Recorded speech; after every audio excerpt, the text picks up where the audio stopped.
চারমগজ, অল্প একটু পোস্ত আর কাঁচা জিরেটাকে একটু রোস্ট করে নিয়ে প্রথমে মিক্সার গ্রাইন্ডারে একটু গুঁড়ো করে নিয়েছিলাম, আর তারপর টক দই মিশিয়ে ভালো করে ব্লেন্ড করে নিলাম। কী রেসিপি বানাচ্ছি চলো শেয়ার করি। ঝটপট করে বাড়িতে বেশ অনেকটা চিকেন বানিয়ে ফেলার জন্য একটা ইজি রেসিপি তোমাদের সাথে শেয়ার করছি। প্রথমে আলুগুলোকে ছাড়িয়ে আলুগুলোকে একটুখানি চামচ দিয়ে হোক বা কাঁটা চামচ দিয়ে হোক ফুটো ফুটো করে নিয়েছিলাম, যেহেতু নতুন আলু। তো বেশ কিছুক্ষণ ভালো করে ভেজে নেবার পর আলুগুলোকে আমি তুলে নিচ্ছি। এটা কিন্তু আমি বাড়িতেই রান্না করেছিলাম, মোটামুটি 3 কিলো মতো চিকেন ছিল। তো সবসময় না রিচ খেতে ভালো লাগে না, তো সেই জন্য একটু অন্যভাবে করার চেষ্টা করলাম। আর ভাবলাম তোমাদের সাথে কেন না একটু প্রথমে আমি তেলটা গরম করে, তোমরা প্রত্যেকেই জানো আমি সাদা তেলে রান্না করতে বেশি কমফোর্টেবল ফিল করি।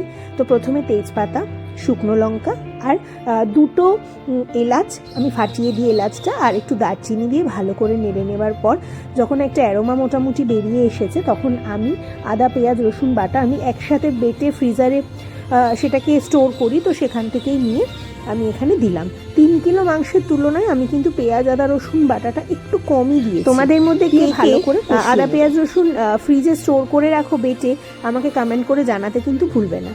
এখানে দেখো ভালো করে আমি মশলাটা কষিয়ে নেওয়ার চেষ্টা করছি, এবং এর মধ্যে একে একে তারপর দেবো আমি হলুদ গুঁড়ো, নুন, লঙ্কার গুঁড়ো, এবং আমি আগাগোড়াই বলে এসেছি মশলা কষানোর সময় লঙ্কার গুঁড়োর সাথে দেবে অল্প একটু চিনি, যেটার কারণে কালারটা না বেশ একটু ভালো আসে, রান্নার কালারটা। একটা কথা বলি, বাড়িতে যখনই মাছ বা মাংসের কোনো প্রিপারেশন রান্না হয়, সেটা নর্মাল ডে হোক বা লোকজন এলেই হোক, আমি বরাবর রান্না করতে ভীষণ ভালোবাসি।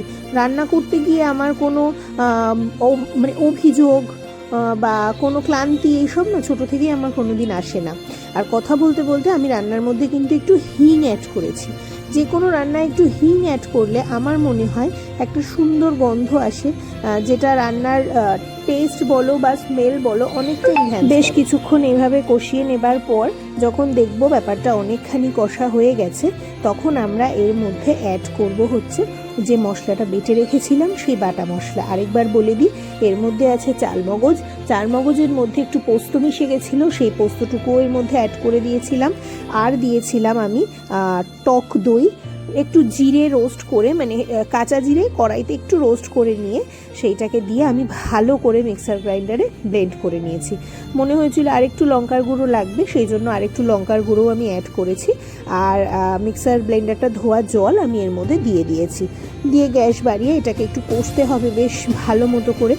আমার ঠাকুমা বলতেন মাংসের মশলা কষাতেই স্বাদ। মাংস কত ভালো বা কী বৃত্তান্ত সেটা অনেক পরে, আগে মশলা কষানোতেই তোমার হাতের গুণ নির্ভর করছে। তো যাই হোক, এখানে মাংসটা আমি তারপর অ্যাড করলাম মশলা থেকে তেলটা ছেড়ে দেবার পর। ব্যাপারটা কিন্তু খুব সিম্পল, আমি কিন্তু এমন কিছু ইনগ্রিডিয়েন্টস অ্যাড করিনি এর মধ্যে। এইবার এটাকে আমি কষতে শুরু করব। বেশ ভালো করে অনেকক্ষণ কষে নেবার পর ভেজে রাখা আলুগুলোকেও আমি এর মধ্যে অ্যাড করে দেবো কষতে কষতে, অবশ্যই যখন মাংস থেকে তেলটা ছেড়ে আসবে। আগে ছোটোবেলা মা যখন রান্না করতেন তখন না বাটি নিয়ে শুধু ঘোরাফেরা করতাম, কখন কষা হলে মা বেশ বলবে একটু খেয়ে দেখ তো নুন মিষ্টি ঠিক আছে কিনা। নিজে এখন যখন রান্না করতে যাই সেই সমস্ত পুরনো দিনগুলো ভীষণ মনের মধ্যে উঁকি মারতে থাকে।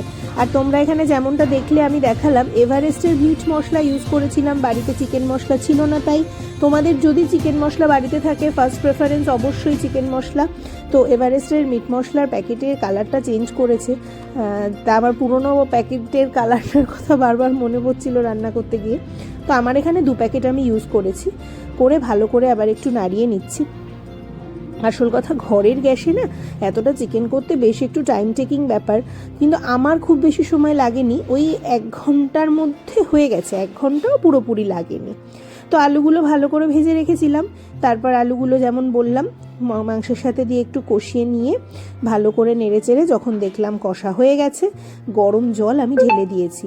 মাংস রান্না করার সময় যেমনই করো, অল্প করো বেশি করো, যদি গরম জল দিয়ে ফুটাতে পারো তার টেস্টটা না অনেকখানি বেড়ে যায়।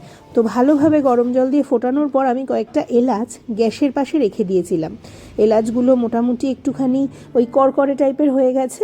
গরম মশলার গুঁড়ো ইউজ করিনি আমি, এলাচগুলোকে একটু হাতে গুঁড়ো করে সামান্য একটু চাপ দিলে গুঁড়ো হয়ে যাচ্ছে যেমন দেখছো, দিয়ে দিয়েছিলাম। এই ছিল ফাইনাল লুক। খেয়ে তো ছিলাম আমি ভীষণ ভালো লেগেছে। তোমরা খেয়ে জানিও কেমন লাগলো। চলো।